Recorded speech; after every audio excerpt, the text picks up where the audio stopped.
जगन्नाथ मंदिर का नाम तो आपने सुना ही होगा क्योंकि इसे हिंदुओं के 4 धामों में से एक माना जाता है। ओडिशा के तटवर्ती शहर पुरी में स्थित यह विश्व प्रसिद्ध मंदिर भगवान विष्णु के अवतार श्री कृष्ण को समर्पित है। यहाँ हर साल लाखों श्रद्धालु पूरी दुनिया से भगवान के दर्शन के लिए आते हैं। 800 साल से भी ज्यादा पुराने इस मंदिर से जुड़ी एक ऐसी रहस्यमय और चमत्कारी बातें हैं जो आपको आश्चर्यचकित कर देती है। जगन्नाथ मंदिर का सबसे बड़ा रहस्य यह है कि इसके शिखर पर स्थित झंडा हमेशा हवा की विपरीत दिशा में लहराता है। वैसे आमतौर पर दिन के समय हवा समुद्र की धरती की तरफ चलती है और शाम को धरती के समुद्र की तरफ, लेकिन आपको जानकर हैरानी होगी कि यहाँ ये प्रक्रिया उल्टी है। अब ऐसा क्यों है, ये रहस्य आज तक कोई भी नहीं जान पाया है। जगन्नाथ मंदिर के शिखर पर एक सुदर्शन चक्र लगा है जिसके बारे में कहा जाता है कि उसे किसी भी दिशा से खड़े होकर देखे पर ऐसा लगता है कि चक्र का मुंह आपकी तरफ है। इसी तरह एक और रहस्य है कि मंदिर के शिखर की छाया हमेशा अदृश्य ही रहती है, उसे जमीन पर कभी कोई नहीं देख पाता। कहते हैं कि मंदिर के अंदर समुद्र की लहरों की आवाज किसी को भी सुनाई नहीं देती है, जबकि समुद्र पास में ही है। लेकिन आप जैसे ही मंदिर से एक कदम बाहर निकलेंगे वैसे ही समुद्र की लहरों की आवाज स्पष्ट सुनाई देने लगती है। वाकई यह किसी आश्चर्य से कम नहीं है। आमतौर पर मंदिर के ऊपर से पक्षी गुजरते ही है या कभी कभी उसके शिखर पर भी बैठ जाते हैं, लेकिन जगन्नाथ मंदिर इस मामले में सबसे रहस्यमय है क्योंकि इसके ऊपर से कोई भी पक्षी नहीं गुजरता।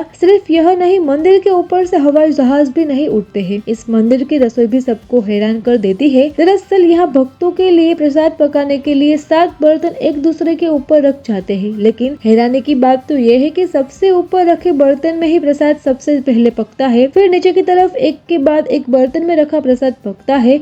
इसके अलावा यह भी कहा जाता है कि यहाँ हर दिन बनने वाला प्रसाद भक्तों के बीच कभी कम नहीं पड़ता। चाहे 10-20 हजार लोग आए या लाखों लोग, सबको प्रसाद मिलता ही है।